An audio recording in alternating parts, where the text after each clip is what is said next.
Oi, gente, boa noite, tudo bem? Eu sou Jaqueline Buxteg, eu sou sócia aqui no IBPAD. Eu sou o Max Stabile. E a gente está começando a temporada 2022 do IBPAD Entrevistas.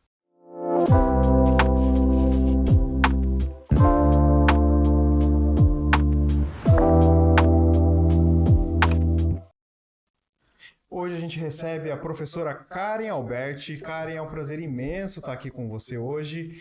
Nossa professora que está lançando o nosso curso Você Influenciador.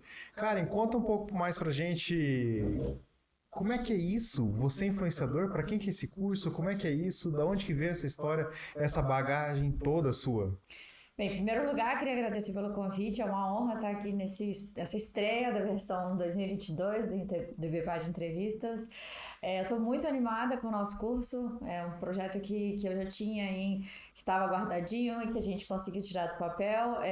A ideia veio porque, assim, eu sou diretora de mídia, trabalho no mercado de publicidade de mídia digital há 15 anos, então acompanhei bem essas evoluções da mídia e do digital, enfim. A Karen começou a aprender a escrever e começou a trabalhar com marketing digital no seu caso. É isso, por favor. Não. Não, pelo tempo todo que tá, com toda certeza. Olha, gente, eu vou dizer o seguinte, para começar a estudar marketing, eu vou falar que foi bem difícil, não tinha livro em português, não tinha, a gente teve... Quem viveu sabe como era a época em que a gente tinha que buscando pela internet, traduzindo coisa que era de fora. Foi uma época interessante, mas ao mesmo tempo gratificante, porque eu vi desde o Orkut, Fotolog, a evolução toda desse ano aí, desses 15 anos aí que a gente evoluiu das webs 0, 1, agora a web 3.0, enfim, eu acho que foi interessante essa jornada até aqui. Uhum. E aí, com essa vivência de mídia, vivência de publicidade, vivendo na prática, uma coisa que a gente começou a observar muito são o aparecimento, né? Quem são esses influenciadores e como é que a gente começa a entender esses influenciadores na mídia? Então, a gente tem as influenciadoras de moda, elas criaram, na verdade, uma trajetória, se a gente puder falar que quem abriu os caminhos, eu diria que foram as influenciadoras muito da área de moda. Então, de dicas de maquiagem, de dicas de look, de dicas de roupa, as pessoas começaram a ver que era mais interessante pegar dicas dessas profissionais para poder começar enfim, a se relacionar, entender aquilo. Enfim, elas foram as primeiras que abriram esse caminho aí. E elas também ajudaram muito a fomentar esse mercado. E o que aconteceu na prática? A gente está vendo hoje uma grande quantidade de influenciadores crescendo, muito em função também dos TikToks e dessas redes que têm um algoritmo um pouquinho diferente, que a gente pode falar um pouco deles também, mas em função desses algoritmos que permitem um grande alcance, a gente está vendo muita gente se tornar influenciador da noite para o dia, e é literalmente da noite para o dia. Então essas pessoas, elas têm um talento, elas conseguem produzir conteúdo, e aí acaba que elas não conseguem nem ganhar dinheiro com isso e nem ser contratadas da forma certa. Então você tem de um lado influenciadores que não entendem de mídia, entendem de conteúdo, sabem fazer o que fazem muito bem, mas não conseguem ganhar dinheiro com isso, e você tem marcas que querem usar essa audiência e também não sabem como ganhar. E a gente está no meio desse movimento e dessa mudança de mercado, e eu tô vendo isso na prática. Eu falei, gente, a gente precisa evoluir esse mercado, e é um mercado que movimenta milhões, bilhões, assim, os números são assustadores de quanto que eles movimentam, e a ideia com esse curso é que a gente consiga qualificar esse mercado, que vai facilitar tanto para quem está comprando, para os clientes, para as empresas e para o próprio influenciador, que pode, de fato, profissionalizar o que ele já faz e ganhar dinheiro com isso. Então, Cara, você estava mencionando sobre essas evoluções de web e de novas plataformas e novos formatos. Qual é a realidade hoje? Assim, qual é o desafio hoje? Quais são as interações hoje? Porque eu imagino que você estava mencionando influenciadoras de moda que começaram, que trouxeram isso, que enraizaram. A realidade digital que elas se inseriram é completamente diferente do que a gente vê hoje, e isso nem faz tanto tempo, né? Nem precisa dos 15 anos que você tem de marketing digital para isso. Então, o que você acha que é o grande desafio em termos de canais de comunicação, de plataformas? O que a gente tem hoje que a gente precisa saber para trabalhar nisso? Olha, as redes sociais, enfim, a gente passou por várias evoluções, até a forma que o algoritmo foi construído. Então, se você olhar os precursores, né? Facebook, Instagram, os próprios Snapchat. A gente teve várias fases desse algoritmo, que cada fase repercutiu e impactou numa forma de produzir conteúdo desses influenciadores. Quando a gente está nessa fase 1.0, 2.0 das redes sociais, a gente tinha um algoritmo em que favorecia um pouco esse alcance orgânico. Uma vez que esse alcance orgânico começou a ser grande demais, as empresas observaram, nossa, que eu tenho uma forma de monetizar esse espaço que está sendo disseminado, está sendo publicado de uma forma muito gratuita. As empresas começam a diminuir esse alcance orgânico e favorecer o alcance pago para ganhar dinheiro com anunciantes, com patrocinadores. Só que a questão que eu falo muito é que a gente... Qual que é a graça, né? Por que o influenciador se destaca nesse mercado? Primeiro que a gente está falando que quando uma peça publicitária ela tem muito cara de vende, ela não se conecta com as pessoas. E a gente hoje vive numa sociedade da atenção. A gente disputa a atenção o tempo inteiro. Estamos disputando a atenção aqui com... Quem está nos assistindo provavelmente deve ter uma criança em casa, ou uma TV ligada, ou pensando no trabalho, ou no relatório do dia seguinte. A gente ou tá numa outra aba. Ou tá numa outra aba. Só escutando a gente. Só escutando a gente. Eu... Então, essa era da atenção, ela faz com que a gente limite a nossa atenção. A gente tem uma atenção limitada. E esses influenciadores, eles quebram essa parede mesmo, essa barreira que existe da atenção. Porque quando a gente está conectado com pessoas, existe uma conexão de fato. Pessoas se conectam com pessoas. E os influenciadores, eles fazem parte disso. Eles começaram a se conectar nesse universo e trazer, de fato, o conteúdo publicitário de uma forma humanizada. E isso que é o grande diferencial deles, e por isso que eles cresceram e conseguiram quebrar essa barreira do algoritmo, e quebrar essa barreira do algoritmo e do alcance orgânico.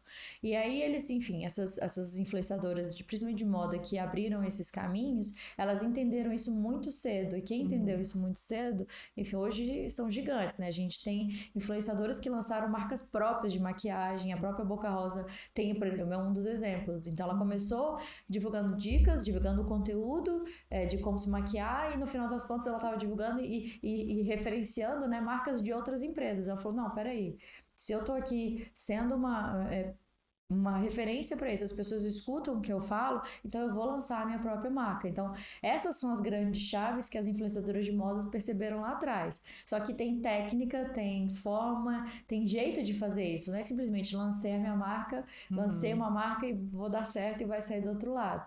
E aí hoje a gente tem redes como o TikTok, que a entrega ela é por interesse. E o que isso é diferente das outras?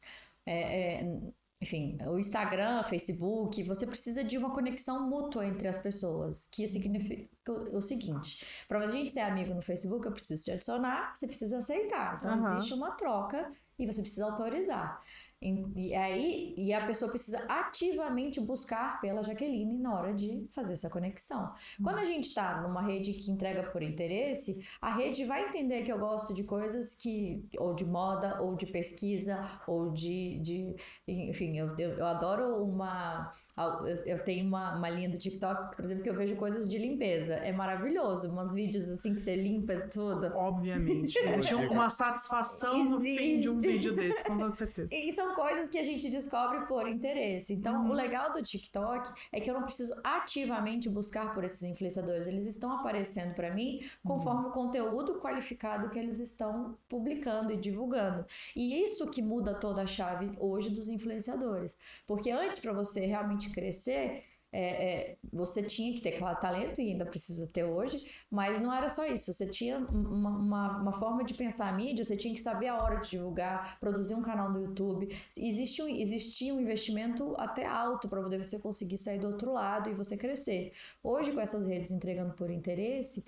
é mais fácil, com muitas aspas, você alcançar uma grande quantidade de pessoas. E isso é o que a gente está vendo, é a grande mudança hoje. Não é à toa que saiu recentemente a matéria falando que o Facebook perdeu usuários, né? Eles estão numa tendência de queda, enquanto o TikTok está numa tendência de crescimento. Tem várias coisas que envolvem isso, mas a gente está vendo uma mudança em que as pessoas elas querem encontrar conteúdos aderentes a elas, querem encontrar conteúdos de interesse e tem pessoas produzindo esse conteúdo de interesse. Então, o algoritmo, eu acho que é uma principal forma da diferença entre essas duas entregas de conteúdo e como é que isso está aumentando. A conexão é outra, né? Totalmente. A conexão é outra e a conexão é pelo conteúdo. E não é só conteúdo publicitário, assim, esse é o grande lance, não é só conteúdo publicitário, é conteúdo relevante, né, cara? Então, assim, ele tem um sucesso porque ele está entregando algum conteúdo e ele está entregando algum conteúdo e vai entregar cada vez mais porque ele é relevante nesse processo. Então, não estou só falando, não sou uma inserção no meio do seu conteúdo relevante ou do seu conteúdo interessante que você está vendo. Agora não, eu também tenho essas conexões mudam bastante. Agora, é isso, Facebook flopou ou é cedo demais para dizer? Olha, tem gente mais polêmica que diz que não tem caminho, não tem mais volta para o Facebook. Mas a gente tem que lembrar o seguinte, o Facebook, ele faz parte da Meta, que é uma empresa, é a holding, né? E a gente tem que entender que essa holding tem vários produtos. Tem Instagram, tem o Facebook, tem o WhatsApp e também tem o metaverso. Então, assim, não é por acaso que a gente está vendo que a empresa Facebook mudou para o nome Meta. Então, isso tem muita coisa envolvida nisso, mas, assim, como todas as redes, no curso, hoje até tem uma aula que eu falo sobre isso, que a gente tem que tratar as redes como um território alugado. E o que é isso, esse território alugado?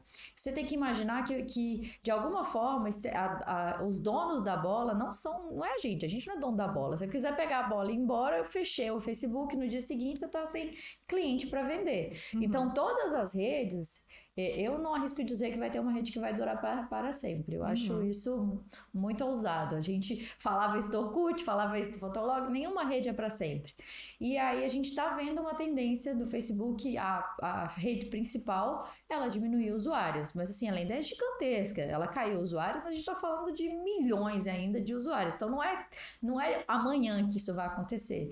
Mas não é por acaso que o Facebook muda o nome para Meta, porque ele já está identificando que existe uma tendência e ele precisa se movimentar antes de precisar. Então, o território alugado é muito isso. A gente está ocupando um espaço que hoje existe, que as pessoas estão lá e que estão ativos, mas em algum momento esse território pode não existir mais.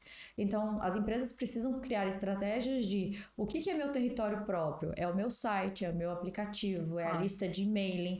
Isso é que é o contato com o cliente final. E as redes sociais, elas são esse contato efêmero. É um contato que pode acabar da noite pro dia se você não é dono desse espaço. Principalmente se a gente utiliza esse espaço como esse espaço publicitário, né? Como um espaço superficial, como um espaço de topo de funil mesmo, de awareness, de discussão muito artificial. Eu acho que uma coisa que você falou que é super interessante é a gente estar substituindo um pouco essa usabilidade digital dessas conexões que a gente usava prioritariamente antes, e a conexão no sentido de eu me conecto com você e todo o conteúdo que eu consumo tem a ver com essa conexão, para um tipo de consumo do ambiente digital, que é um consumo de conteúdo, e que como que a marca se insere nisso? Né? Porque e aí volta um pouco pra gente estar nessa realidade nova de redes sociais, em que tá tudo mudando, e eu acho super interessante, ok, o Facebook talvez, não vou dizer que flopou, mas a gente, tem essas tendências novas aí, mas a gente tá vendo o resto da holding trabalhando, a gente tem uma opção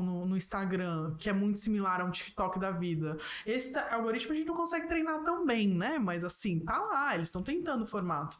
Mas quando a gente fala de conteúdo, a essência dessa interação digital, do ambiente digital ser conteúdo, a marca tem outros objetivos, a marca tem outros momentos também para fazer. Então a autoridade e a conexão de verdade com aquela realidade, ela é feita pelo influenciador, né? Você não tem como ser uma marca, você é uma marca de beleza especificamente, aí você vai produzir conteúdo sobre beleza de uma forma super ampla e se conectar de uma forma 360 com a usuária, sabe, com a consumidora.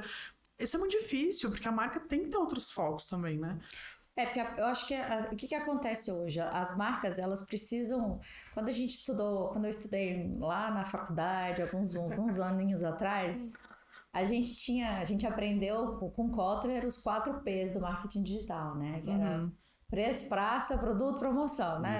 E aí, hoje, não existe mais isso quando a gente vai para o universo digital. Então, até o livro recente do Kotler, ele fala que a jornada digital, ela é uma jornada que começa na atenção. Então, ele muda dos 4Ps para os 5As. E o primeiro A é o A da atenção. Então, você tem que, primeira coisa é você sair dessa overdose de informações que todo mundo recebe o tempo inteiro e cavar essa atenção. Então, as empresas, elas precisam pensar nessa jornada digital que ela é completamente diferente. Então, a gente acorda, a gente acessa uma rede social, a gente vai para o trabalho, você usa um Waze, você chega no trabalho, você usa o seu e-mail. A gente tem vários pontos de contato ao longo do nosso dia e isso constrói uma jornada de compra que as empresas precisam olhar para essa jornada de compra na hora de estruturarem as suas campanhas. Não é só venda. Você tem, no digital, você tem uma visão de funil de vendas, né? Que a funil de vendas, o primeiro step do funil de vendas é o awareness, a atenção. Você tem que tornar público a sua mensagem e você conseguir com que a pessoa, uma vez que ela foi exposta a essa mensagem, ela se interesse por ela e ela construa e siga na jornada de conversão. Hoje, os influenciadores, eles conseguem tanto ajudar nesse momento inicial da jornada de compra, desse funil, né, de você ter que muitos estão ligados a celebridades que fazem isso, que tem grande alcance, mas também vai ter influenciadores que vão ajudar lá na conversão final, que são os micro-influenciadores, são aqueles que, às vezes, têm 10 mil seguidores, mas eles têm uma conexão e uma taxa de conversão, uma taxa de engajamento gigantesca, porque uma vez que eu falo, Jaqueline, olha que essa caneca maravilhosa que eu tô comprando aqui, e aí você vai falar, caraca, é isso que eu preciso naquele momento. Porque você está ouvindo daquela pessoa que vai te responder, que vai falar com você, porque uma pessoa que tem 1 milhão de seguidores, ela não vai falar com todo mundo do mesmo jeito que uma pessoa que tem 10 mil seguidores. Então, o influenciador, ele tem que estar diretamente ligado a essa jornada de compra e como você está posicionando seu produto dentro dessa jornada de compra. Não é papel somente do influenciador de fazer a venda, é da agência e da empresa de pensar em que momento eu tenho que usar qual tipo de influenciador para qual propósito. Se você não tem esse planejamento e jogar só na mão do influenciador e falar, influenciador não dá certo. Não vai fazer milagre. Não vai fazer milagre. Não vai fazer milagre mesmo, isso com certeza. Que é um pouco disso, né, assim, que é essa relação do que é o influenciar, né, assim, é isso, ele não vai convencer. Há muitos anos eu sempre faço em aula a gente sempre discute, olha, influenciador é aquele que influencia, mas o influenciador influencia qualquer um. Então, o Neymar vai me convencer a comprar um computador? Qual escolher um computador? O Neymar ou, sei lá, o Luciano Huck vai me fazer comprar um tênis, uma chuteira certa. Então, é isso, né? Então, o fit, né? O encaixe de cada um desses influenciadores é fundamental nesse processo. Eu tendo a dizer o seguinte, todos nós somos influenciadores, todos. De alguma coisa. De alguma coisa. E para alguém, assim, se você, dentro da sua casa, com a sua esposa, com a sua filha, com as pessoas que estão se você está usando um produto, se você gosta daquele produto, você vai influenciar as pessoas a comprarem aquele produto. E não só produto, atitudes, gostos, a gente sempre está influenciando alguém em alguma coisa. A questão é que, com acesso ao espaço digital, a gente tem esses influenciadores que alcançam muitas pessoas e eles tendem a influenciar muitas pessoas. A diferença é que quando a gente pensa em influenciar, existe uma questão de autoridade naquilo que ela está influenciando. Esse exemplo que você deu do Neymar é ótimo. Teve uma época, inclusive, que ele estava sendo até meio zoado, com muitas aspas, porque ele fazia tantas comerciais, ele era garoto propaganda de tantas marcas, que você não conseguia nem identificar qual marca era de fato. Virou uma coisa meio... Ele é marca de... Era Gillette, era chuteira, era barbeador. E isso também tem que ser levado em consideração. Autoridade e saturação. E eu acho isso interessante, cara, não sem querer ficar em jogadores de futebol, porque nem é minha praia, mas você compara com o incidente, foi o Cristiano Ronaldo com a Coca-Cola, que ele deixou de tomar Coca-Cola? E a ação da Coca-Cola caiu. É isso, olha o impacto disso. Então, não só entender que essa influência não precisa ser com um cara gigante, mas para além disso, qual é a conexão real que ele vai ter com aquele assunto, com aquela marca, com aquele nicho que for, isso. E a verdade por trás disso em muitos casos. Então, uma coisa é o Neymar fazer propaganda de barbeador, beleza, eu espero que esse menino se barbeie. Mas outra coisa é você colocar um jogador de alta performance como o Cristiano Ronaldo para fingir que ele toma uma Coca-Cola e de repente né, enfim, a Coca-Cola Opa, não ser peraí. tomada, né, a opção pelo produto não ser feito. Então essa influência ela passa por todos os caminhos, né, não só um caminho 100% positivo, mas também um caminho de quase que uma verificação de será que isso é legítimo para mim de verdade? Será que essa conexão existe de verdade? É por isso que a gente sai do momento de grandes, não é só grandes audiências, né? Ou seja, não é só a audiência, o momento de grandes audiências, isso é lá atrás, né? Na comunicação em massa. É na época da celebridade nua e crua. É na época em que a gente só usava celebridade. A gente não tinha essa granularização, né? E esse, como você falou, Karen, assim, essa utilização de tipos diferentes de influenciadores, às vezes com audiências distintas, às vezes com nichos específicos. E assim, hoje a gente vive uma era de influenciadores que talvez você não conheça. E o que é isso? Assim, o próprio exemplo da Jade que entrou no Big Brother. Muita gente não sabia quem era ela. E ela entrou na casa com... Eu não fazia a menor ideia. Talvez alguns de nós seguem sem saber. E a Jade, ela entrou na casa, ela já tinha, acho que 14 milhões de seguidores. Então, assim, já eram 14 milhões de seguidores que acompanhavam ali o dia a dia dela, sabiam quem era ela. E enfim, ela até fala um pouco disso, né? Que uma das coisas que ela entrou na casa foi meio que pra sair da bolha. Porque ela tem audiência gigantesca na web, mas quando ela vai pra TV, ela quebra a audiência da web. Ela quebra aquele algoritmo que só entregava para pessoas que seguiam ela e conteúdos parecidos com o que ela produzia. Quando ela vai para a TV, ela expande um pouco essa bolha, as pessoas começam a conhecer e tanto que isso refletiu em seguidores, ela tem crescido em seguidores e isso está acontecendo muito. A gente tem influenciadores de milhões que a gente não conhece, porque Não faz a menor ideia. não vai fazer a melhor ideia. E isso é uma coisa até que as empresas precisam refletir na hora de escolher os influenciadores para as marcas, porque é bem comum eu participar de algumas avaliações de seguidores, de influenciadores, e aí as marcas falam assim, gente, mas de onde é essa pessoa? Como é que... Aí você tem que olhar para os números, porque a gente não pode partir do pressuposto de porque eu não conheço, esse influenciador não funciona. Não, ele é influenciador de qual tipo de rede, para quem, qual que é a taxa de engajamento dele. Você tem que olhar para os números, porque se você olhar para o seu conhecimento em relação a ele, provavelmente você não vai conhecer nenhum. Com certeza. E eu acho isso que você falou, Karen, de bolha, isso é um conceito que a gente utiliza muito, né? Hoje em dia a gente fala de bolha o tempo todo, mas na prática, com o ambiente digital, com redes sociais, com a lógica toda, o que tecnologicamente acontece que faz com que a gente não encontre esse influenciador? Assim, você estava falando de algoritmo no começo. Como que isso acontece? Por que eu marca, eu gerente, né, gestor da marca, que vou decidir se eu escolho A e B, por que eu não tô vendo esse influenciador? O que faz eu não ver ele? Porque nem sempre você é cliente do seu produto. Então, o que acontece muito a gente tem que pensar em como esses algoritmos, eles têm, cada rede tem a sua forma de disseminar esse conteúdo. Isso, obviamente, vai impactar na forma de encontrar esses influenciadores. Então, é muito difícil manualmente, às vezes, você encontrar esse seguidor, porque o seu algoritmo, ele está calibrado para o seu tipo de gosto, para o seu tipo de interesse, e você, às vezes, vai precisar sair desse padrão de conteúdo que está sendo disseminado e encontrar esses que estão em outros tipos de nicho, que estão em outros tipos de conexão. Então, tem uns desenhos interessantes quando a gente faz análise de redes que a gente consegue visualmente mostrar essas bolhas. É bem interessante, porque às vezes a gente tem um universo gigantesco que não se conecta em nada e está muito distante de outro universo que também é gigantesco. Como é que são essas coisas tão grandes que estão correndo na internet, que tem audiências gigantescas e elas não se conectam? Porque acontece isso, o seu algoritmo, vamos lembrar que as plataformas, elas são feitas para que a gente passe mais tempo dentro delas. Então, isso é a ideia. Quanto mais tempo você está na plataforma, mais tempo a plataforma tem para poder exibir anúncios para você, mais tempo ela está exibindo, ela tem oportunidade de remuneração. Então, ela quer que você tenha uma experiência de consumo que você goste. Então, ela vai encontrar formas de te manter consumindo aquele conteúdo.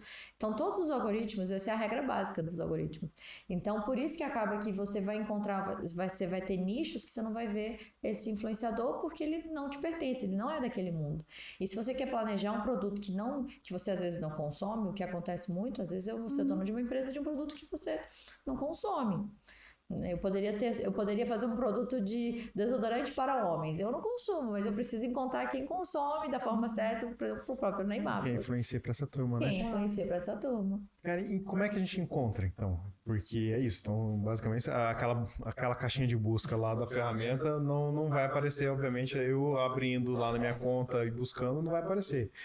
Como é que a gente encontra, então, esses influenciadores? Olha, manualmente é muito difícil, não é que é impossível, tá? Mas é muito difícil você encontrar o influenciador certo para aquele tipo de conteúdo, porque existe uma parte da informação que você não está vendo. A gente está vendo uma fotografia muito pequena de um Neymar que, o exemplo do Neymar talvez não seja o melhor, mas a gente está vendo uma fotografia muito pequena de um influenciador que naquele nicho dele está conversando. Só que você não consegue ver o todo quando você está pensando em todas as pessoas que produzem conteúdo para aquilo. Então, inevitavelmente, é interessante que se use ferramentas. Por quê? Porque as ferramentas, elas ajudam você a entender todos os influenciadores que produzem conteúdo para um determinado tipo de nicho, né, determinado tipo de território, e você pode comparar entre esses influenciadores quais deles têm uma taxa de engajamento maior, porque se a gente olhar só seguidores, fazer um ranking de seguidores, seguidor por si só, ele não diz muita coisa, ele é importante, mas ele não é a única coisa quando a gente está olhando influenciador.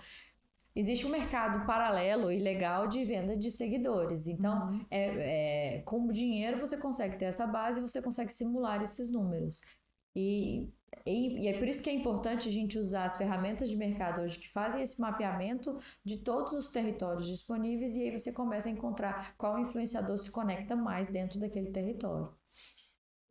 Esse negócio de comprar seguidor é basicamente quando a gente vai lá e vê que tem não sei quantos milhões, etc. E você vai lá nas publicações e de repente ninguém interage com ele. É isso, mais ou menos. É uma forma de você ver, opa, peraí, tem alguma coisa errada, cara? É uma forma. Tem algumas formas que você começa a identificar pessoas que compram seguidores. Existem algumas ferramentas gratuitas, algumas pagas, que você consegue ver a história de vida desse influenciador. E o que é isso? Você vai lá no dia 1, ele tem 100 seguidores, no dia 2 tem 102, dia 3 103, do nada tem 2.300 seguidores, do nada. Aí você vai ver, ele fez algum tipo de ação, ele fez algum tipo de sorteio, que também não recomendo, mas ele fez algum tipo de conteúdo que viralizou algum vídeo, e se isso não tiver ocorrido, nenhuma dessas hipóteses tiver ocorrido, simplesmente ele teve um boom de seguidores, esse boom ocorre uns 2, 3, 10 dias e depois volta a cair, isso são coisas que a gente começa a monitorar que indicam que existiu ali um processo de compra de seguidores. E não somente isso, a principal métrica de análise de seguidores, aliás, a principal métrica de análise de resultado de um influenciador é o quanto ele consegue influenciar. E o que é isso? Engajar no conteúdo. Comentar, assistir até o final, dar like, e isso a gente chama de engajamento. Então, a taxa de engajamento, ela é um fator muito relevante na hora de analisar um influenciador. Se você tem influenciador que tem uma base de seguidores gigantesca, que ele não consegue influenciar pessoas, ele não está na profissão certa. E influenciar é você fazer com que a pessoa se engaje, se conecte, comente, assiste até o final. E isso é a principal métrica que a gente olha. Então... E compre também, né? Preferencialmente, né? Em alguns casos, compre o que a marca está querendo ou se propondo a fazer isso. Agora, você falou...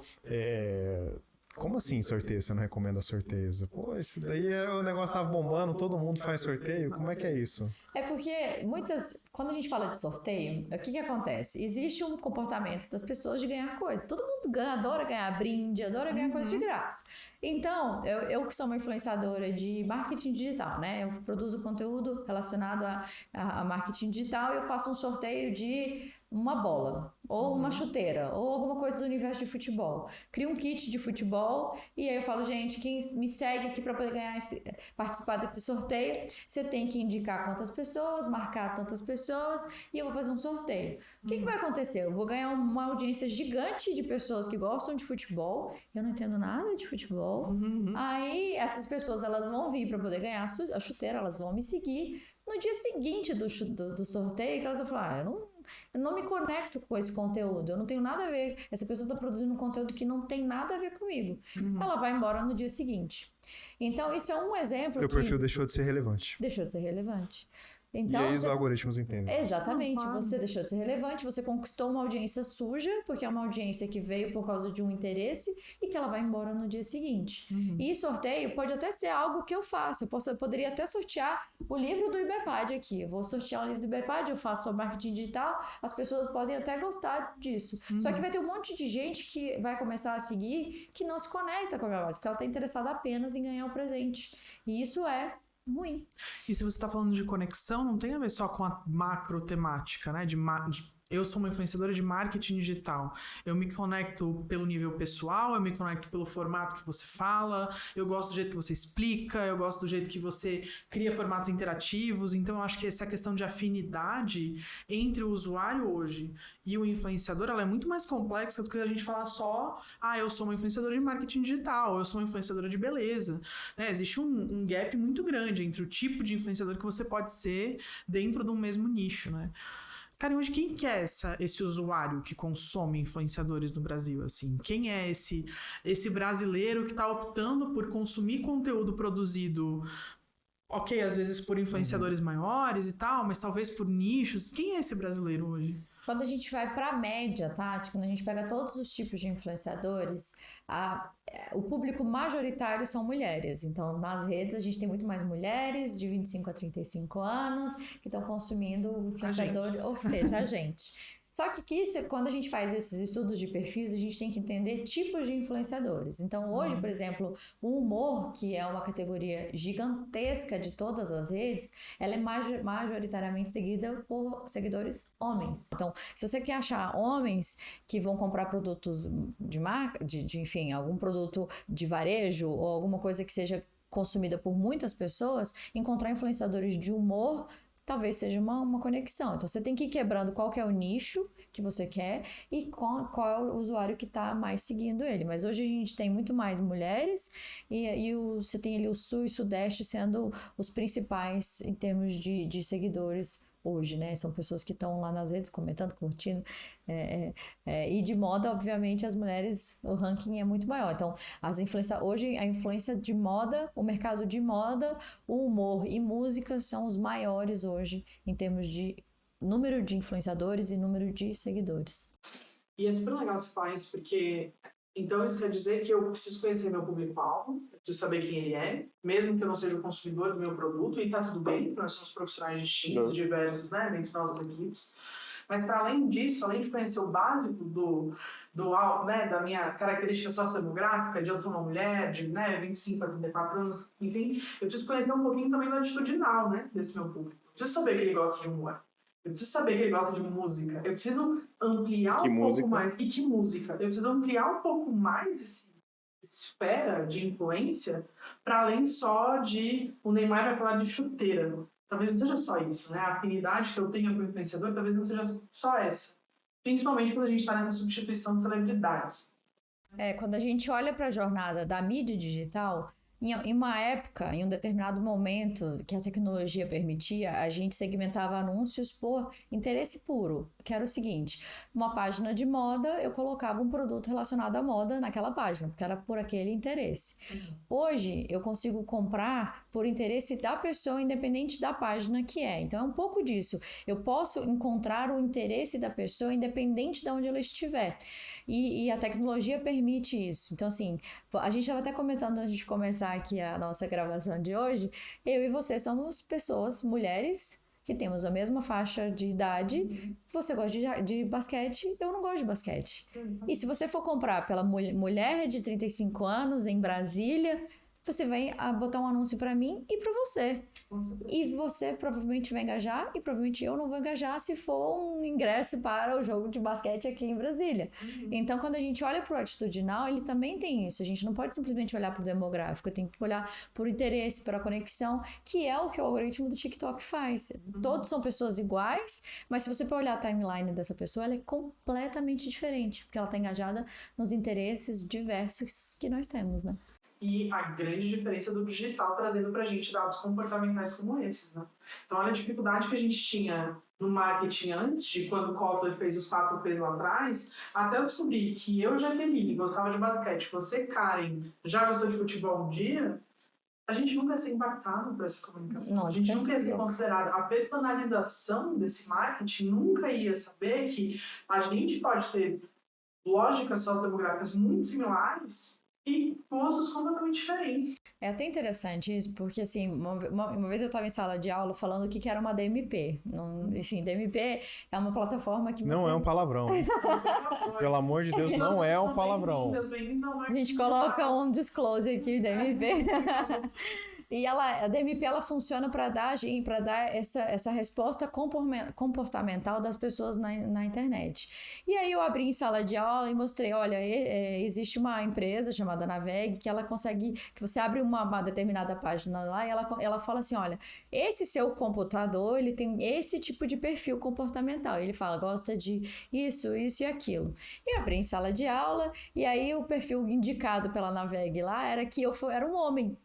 Porque eu, por ser acadêmica, por gostar de trabalhar no mercado financeiro e algumas coisas nesse sentido, ele me qualificava como homem em função desse meu perfil. E se você vai comprar como homem, eu provavelmente não apareceria. Então, essa é exatamente isso, o comportamental. Eu não quero saber se você é homem ou se é mulher. Eu quero saber se você está engajado, se você tem interesse nesse tipo de produto ou não. E dependendo do nicho que a gente está, essas características sociodemográficas, elas não importam. Não faz sentido mais, né? A gente tá falando Muitos deles não faz. Se a gente tá falando de atenção, então, eu não vou conseguir conectar, porque, você é mulher, olha aqui pra esse anúncio. Isso não faz mais sentido, a gente já passou dessa fase. Não, isso é super legal. E eu gosto que, cara, que você usa esse exemplo explícito, o exemplo que eu geralmente tenho em relação a isso é que, por exemplo, se em uma hipótese, eu for uma pessoa que gostar de ver novela escondida, mas não quiser acabar com com o meu crédito... Com a reputação, dona Jaque? Talvez com a minha reputação, então, olha, eu acabei com a professora aqui de vocês, mas eu assisto novela mexicana sem ninguém ver. Esse é o tipo de coisa que o ambiente digital permite que eu seja impactada com anúncios corretos muito mais próximos, mesmo que eu não declare que eu assisto novela mexicana para todas as pessoas que andam comigo. Se alguém vai fazer uma pesquisagem, qual é o tipo de entretenimento? Eu nunca falei que assisto novela mexicana. O histórico do Google não mente. O histórico do Google não mente.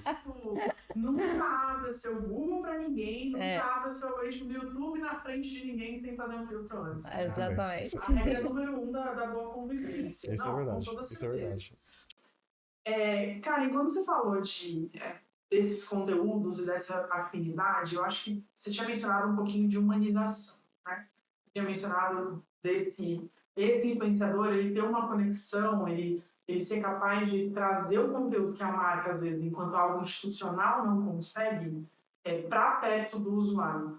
Como que a gente faz essa tradução, às vezes, enquanto marca? Né? Como não ser artificial? Como trabalhar isso da melhor forma possível hoje? Eu acho que a principal lição para trabalhar com influenciadores, onde o objetivo é humanizar, é, em primeiro lugar, escutar o influenciador. Ele sabe muito mais da audiência dele do que você como marca. E ele sabe muito mais o que funciona na rede do que a gente que, às vezes, está preocupado com estratégia, a gente está preocupado com uma coisa tão maior e ele está lá no dia a dia, ele está conversando com o seu seguidor, ele está entendendo o que funciona, o que não funciona, e ele sabe, se eu fizer desse jeito, vai funcionar, se eu fizer desse jeito, não vai funcionar. Então, podar o influenciador, dar um script pronto, dar uma coisa que botar ele dentro de uma caixinha não vai funcionar. Então, se teve uma época, eu não vou abrir qual cliente, mas a gente estava pensando em usar a influenciadora Kéfera para uma ação. E aí a gente fez uma recomendação, fez uma análise, né? E a gente falou assim, não, é ótimo, ela tem uma influência, ela estava num momento muito importante da carreira dela, só que a Kéfera, eventualmente, ela fala um palavrão, ela é daquele jeito. E aí as pessoas, não, mas aí é o jeito dela, ela é assim, ela conquistou a base dela porque ela é assim.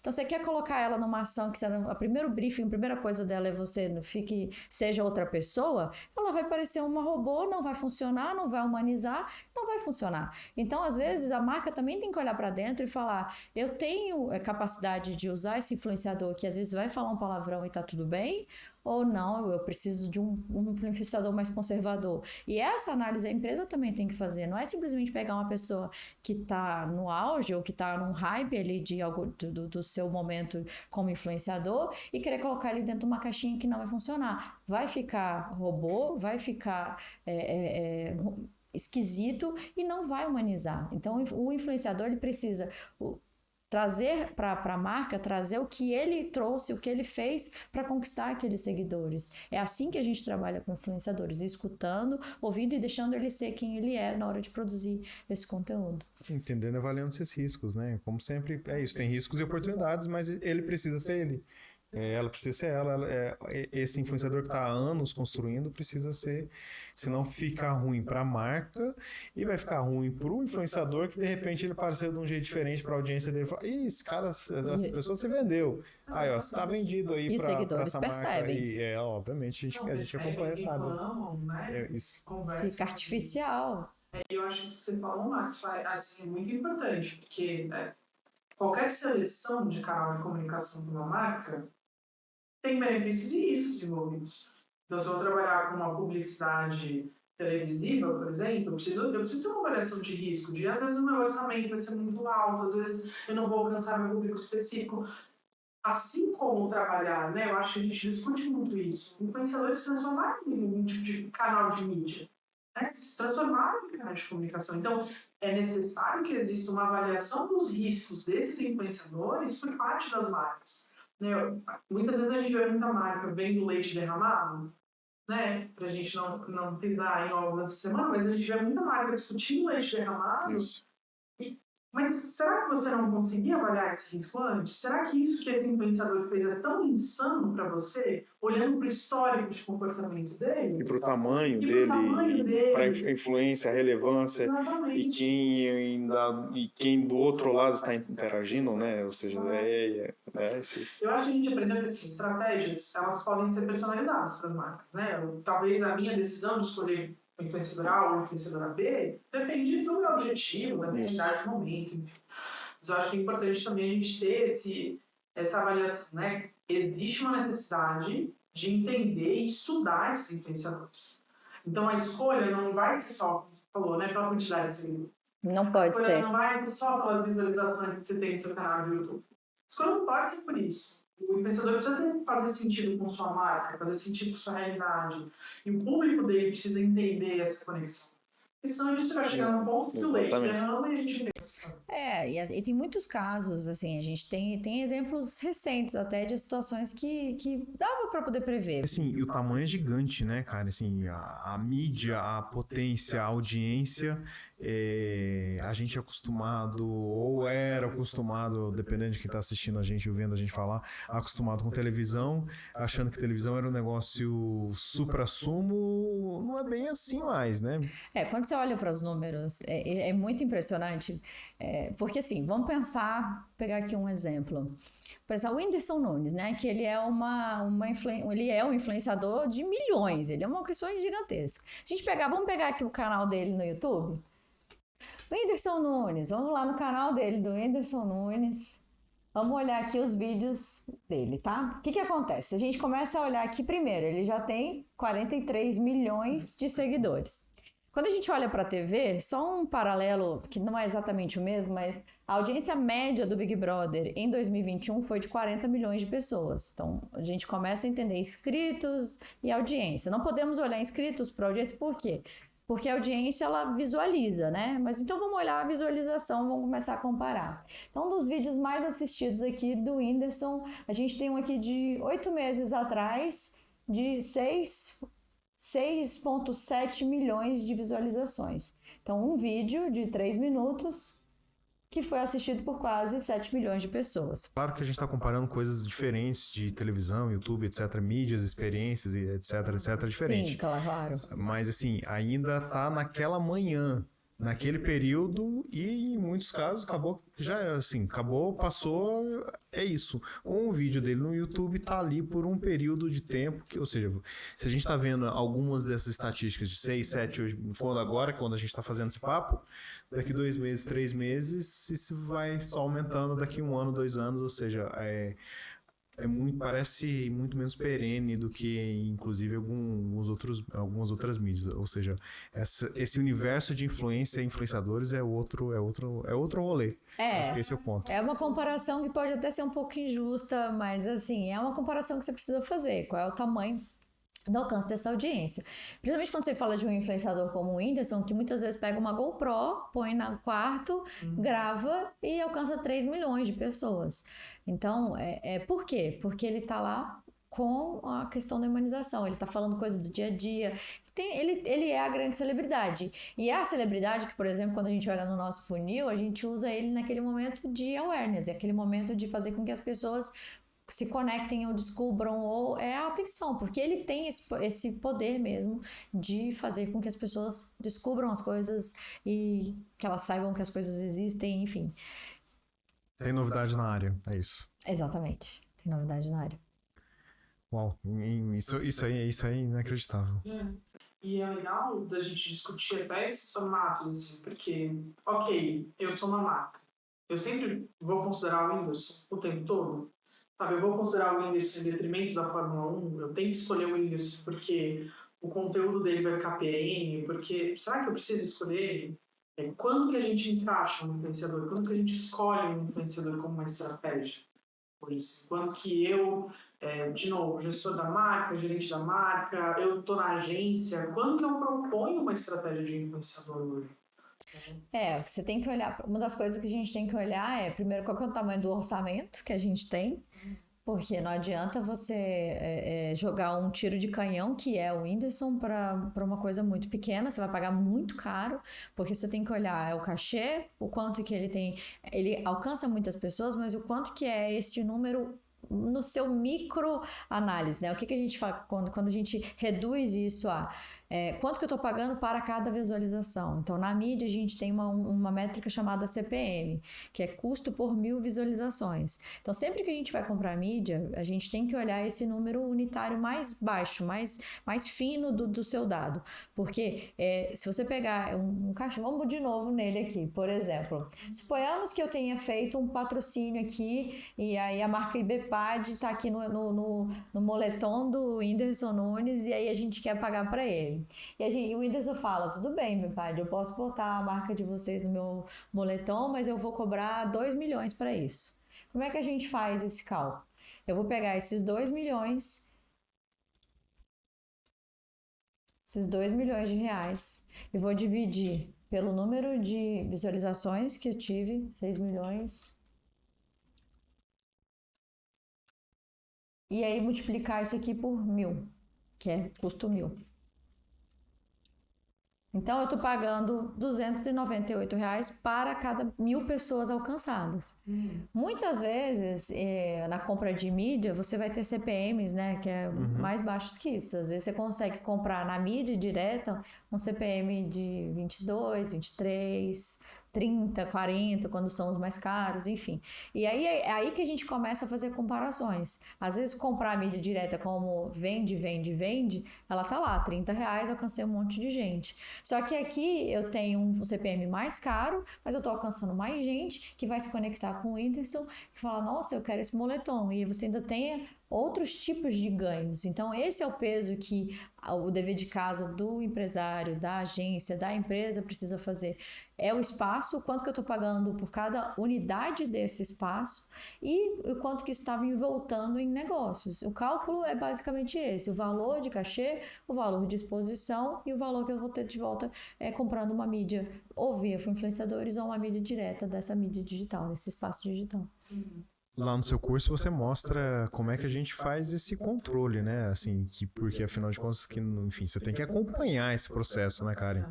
Ou seja, e aí, como é que tá convertendo, né? Lá no seu curso vocês falam especificamente como é que é o processo de métricas para saber, não é? Você conta como é que é todo esse funcionamento. Então, a gente, para além também da decisão, vamos usar influenciadores, será que a minha estratégia com influenciadores foi um sucesso? Como eu chego nessa conclusão? Aí eu escolhi o Whindersson, paguei os não sei quantos milhões que você falou pro moletom. Será que deu certo? Será que foi um sucesso? Também a gente pensou nisso. Não dá para explicar rapidinho assim, não. Mas o que acontece? A gente tem algumas formas de usar a tecnologia a nosso favor. Então, uma das formas que a gente usa é parametrizando as informações, parametrizando os links que esse influenciador vai usar. Então, quando ele faz aquele arraste para cima, que antes é o famoso arraste para cima, que agora é clique direto, você tem uma forma tecnológica de você colocar informações naquele link para que o seu site, seu território próprio, saiba que aquele tráfego, aquele clique veio do influenciador. Isso é uma das formas. Então, você tem que trabalhar como cuponagem, você tem como trabalhar URL específica, você tem formas de pensar na parametrização, só que tem que ser com antecedência. Não dá para você botar um link qualquer e achar que vai medir isso depois se você não planejou essa forma de aferição dos resultados. Tá planejadinho esse negócio, senão não funciona não. Eu acho que, assim como a gente planeja muito bem usar outros canais de comunicação, influenciadores têm que ser planejados, né? Do começo ao fim. Não pode ser assim, conheci o Whindersson na fila do supermercado, falei, querido, bora. Isso não funciona.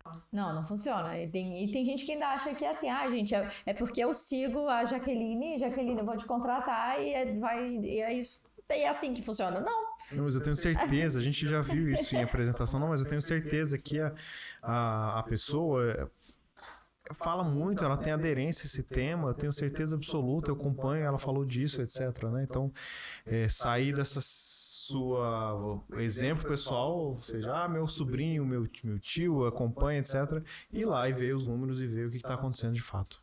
Isso é o bom e velho outdoor na frente da casa do chefe, né? Que a gente fazia Gente, melhor exemplo. A antiga, quando a gente fazia esse outdoor. Eu vi, tá lá. Tá. O outdoor que você coloca na frente da casa do chefe.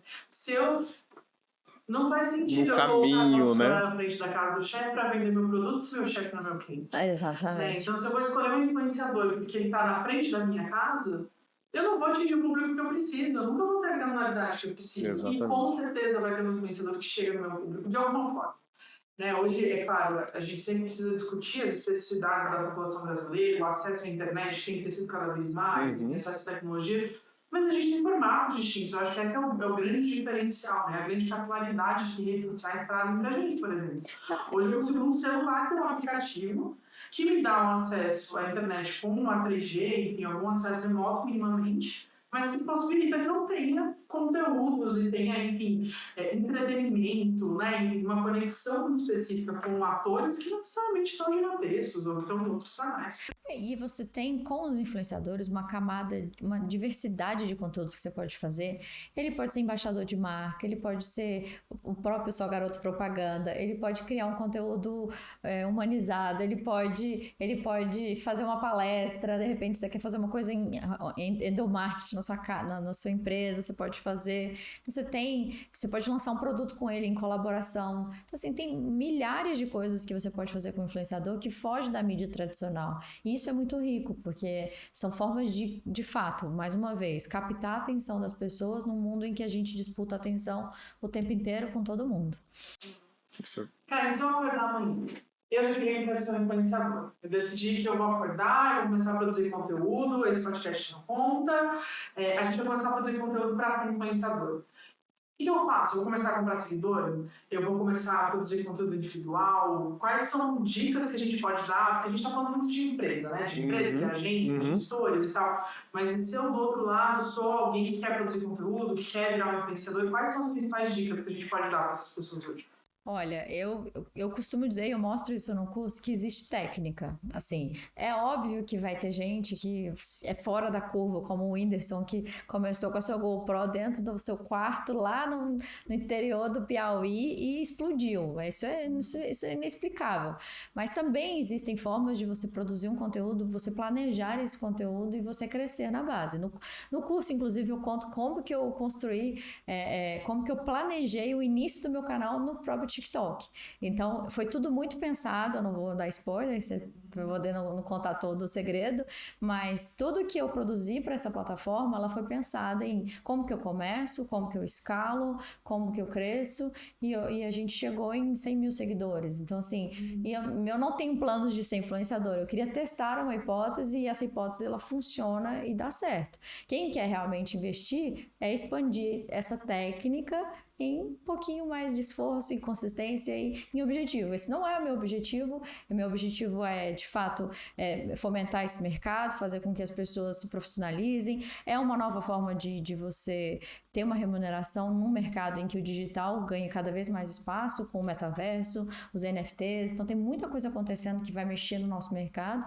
E as pessoas que estão hoje entendendo esse poder da influência, elas, de fato, elas deram um passinho na frente aí, né, nesse mundo de como monetizar esse espaço, como monetizar essa influência de outra forma. E o que a gente vai ver no seu curso, de forma geral? Conta pra gente um pouco sobre de tudo que a gente falou hoje, o que mais destaca para você, o que o pessoal pode acompanhar e esperar desse curso, quais são os pontos, enfim, mais importantes para você hoje, para disseminar esse conteúdo sobre influenciadores, enfim, se foram os recados finais que você tem para dar para a gente sobre esse tema hoje mais digital. O curso ele foi pensado para que as pessoas tenham conhecimento de toda a rede, de todo o ecossistema do que é o mercado de influenciadores. E ele é baseado em entender primeiro como que funciona o básico de mídia digital, o que é audiência, o que é conversão, o que são as métricas de conversão, o que é, na prática, a métrica que a gente está olhando para o resultado, e como é que isso funciona, como é que eu compro mídia. Depois a gente vai falar um pouco sobre o que é influência, o que é propagação, como que você usa esses canais para, de fato, usar o máximo que esses algoritmos têm a oferecer, e a gente fecha esse curso falando um pouco de estratégias que você precisa ter como influenciador e como empresa, e métricas, que é análise de resultado.